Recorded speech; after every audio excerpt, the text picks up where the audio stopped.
A se še spomnite, kaj je nedolgo nazaj bil družinski avto? Kot primer lahko dam znamko Opel. Pri njih so včasih to bili njihovi karavani, Astre in Insigne, itak. Potem so bili to mali in veliki enoprostorniki. Agila, Meriva, Zafira, kasneje Zafira Tourer, danes je pa Zafira z dodatno oznako Life dejansko kombi. In kje so vsi ti avti? Ja, ni jih, nobenega več. Danes se prodajajo samo še SUV in križanci. Ampak en odličen družinski avto pa ostaja. Kombo.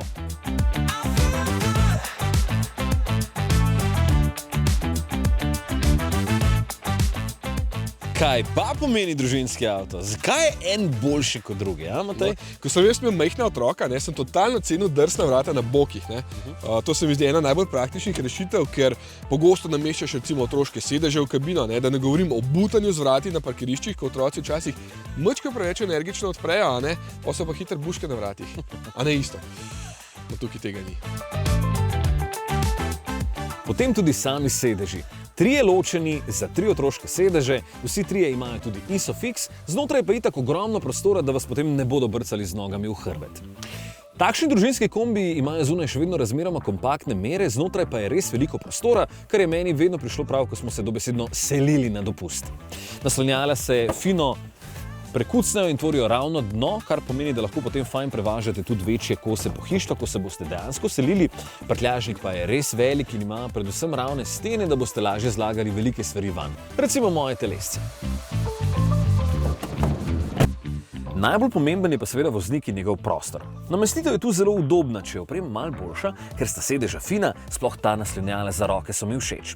Volan se lepo nastavlja, predvsem pa je veliko odlagalnih mest, da mimogrede kaj izgubiš. Jaz sem recimo zanjčen jogurt iskal en teden, itak se je vmes pokvaril.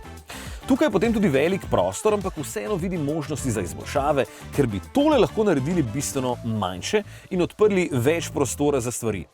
Vem, da tako izgleda bolj bogato, da te takole objame vse skupaj, ampak tukaj iščem predvsem praktičnost, ker lahko te elektronske ročice, gumbe in ročico menjalnika prestaviš kam drugam, recimo tule ob volan, in sprostiš več prostora za drobnarije. Mi je pa všeč, da so dodali brežično polnjene tule in zraven še tako gumeno podlogo, da ne drsi.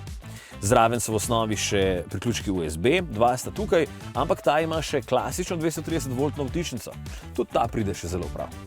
Zdaj, ko so jutra že zelo mrzla, obvezno priporočam ogrevanje sedežev in volana, tudi odmrzovanje šipe ob straneh pride še kako prav.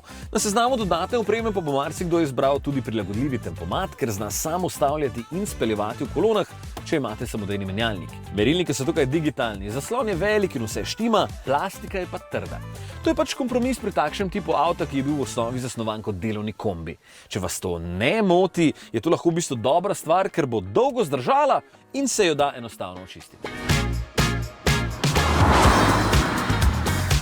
In čeprav je osnova mali kombi, se pele prav lepo. Ko sem se prej usedel iz enega poprečnega križanca v kombo in se odpeljal, sem se prav začudil, ker tako lepo mehko bleži. Vse veste, da je to zelo pomembno, ker morajo otroci čim prej zaspati v avtu, da je potem končna merica lahko posvetite ženi. No, ali pa možu, odvisno kdo voz. Kdor nima preveč dobrega občutka pri speljevanju na spolzkem, mu bo mogoče prišel prav še tale elektronski pomočnik IntelliGrip, da se kolesa ne bodo vrtela v prazno, ampak vožnja v osnovi zelo enostavna, če si umislite samodejni menjalnik, ker lepo in umirjeno prestavlja, kar bo tudi prijetno za družinsko vožnjo. Isto, ki je pozabil omeniti še eno totalno uporabno stvar, in to je ločeno odpiranje zadnje šipe. Jaz sem vedno navdušen nad tem, ko je treba kaj vzeti z vrha kupa prtljage zadnji, da se ne podre vse ven, ko bi odprl vrata. Pa še ena malenkost. Dizelski motor.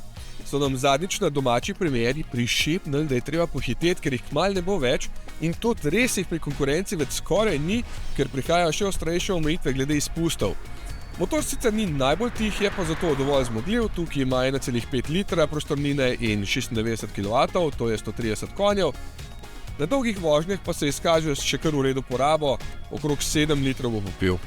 Idealen družinski avto torej, glede na to, da je tudi cena v redu, da je res prostoren, prilagodljiv, zunaj všečen in najboljši nadomestek za nekoč tako popularne enoprostornike, bo kar držala, ne?